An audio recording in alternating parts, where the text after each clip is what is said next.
Monica, maybe I can start with you. Obviously, we have the Charter Review Commission that is discussing, as you know, several measures to put before the voters in November, including extending the length of city council terms from 2 years to 4 years. What's the general feeling about that? I think the power of our constituents, our residents, they have the last word, you know, and I'm very agree as a journalist that November they're going to have elections and they're going to decide what is going to be, you know.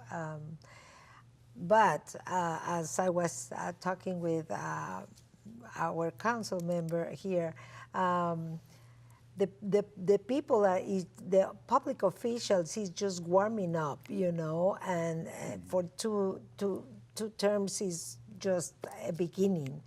But if there is a bad public official, to wait until he gets out after 8 years, you know, that would be a problem.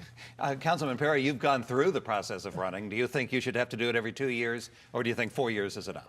Well, I tell you, to me, it's kind of what you were saying. It's a double-edged sword. 2 years to me is too short, and the reason is you have to start the campaigning, you know, a year out, and the fundraising, and I hate that portion of it. But you know, that's the facts of life. I mean, you have to start that, and that takes away from your time that you can actually be spending with your neighbors, with your constituents out there around the city. But it's just like you said, if you have somebody that is not serving you, if you extend it to 4 years versus 2, you're stuck with that person for 4 years.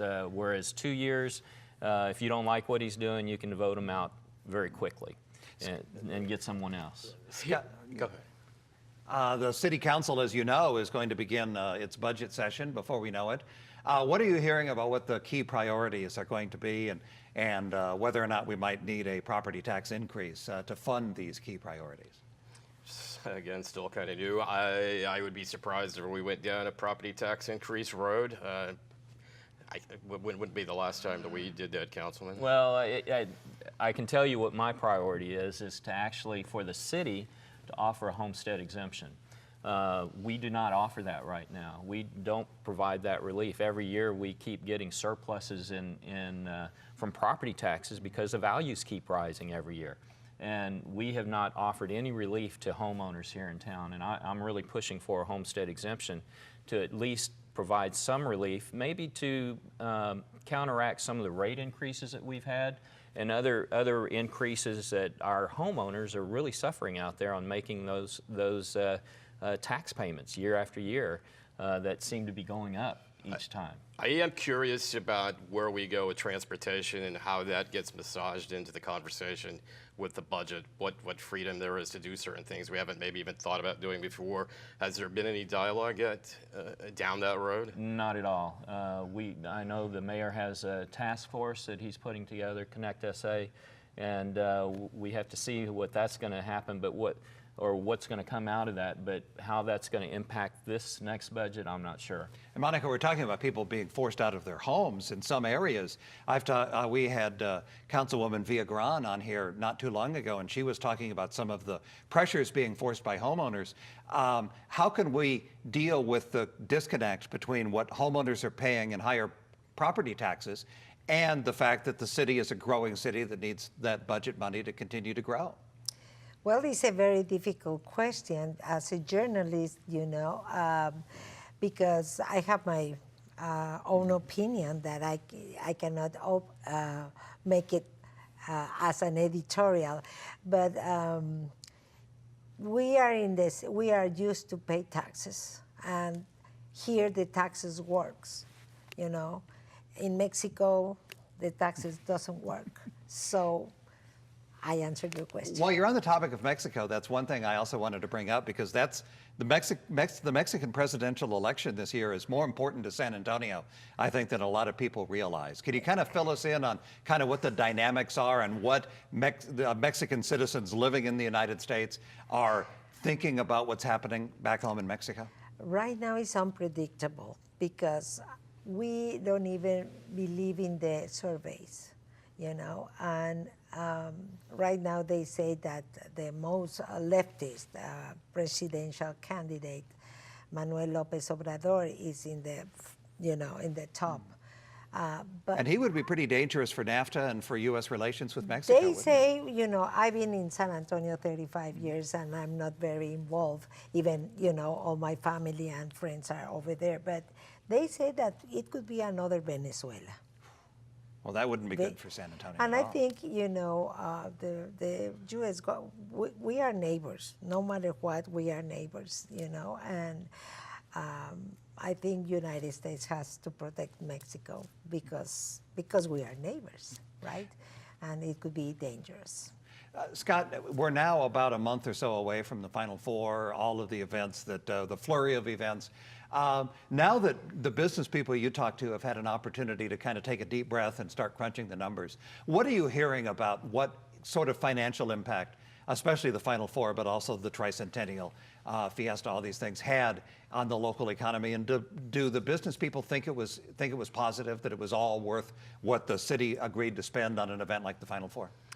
Yeah, my coverage more so on the Final Four side. I can tell you that there's already some dialogue about the fact that the hotel numbers, for example, revenue side, economic impact on that part of the Final Four front, maybe even greater than what was projected. A lot of times people talk about economic projections being higher than reality, but in this case, they may have been actually lower than what it turns out to be. So by all accounts, a tremendous Final Four, huge impact.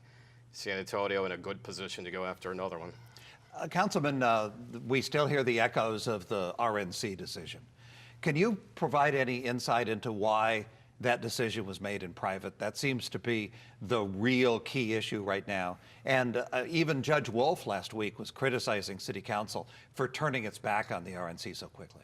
Well, I've come out with my 2 cents worth on that. There was really nothing discussed in that executive session that could not have been done out in the open, and I was disappointed about that. The reasons why it was taken to executive session, you'll have to ask the mayor about that. He was the one that was driving that to do it in executive session.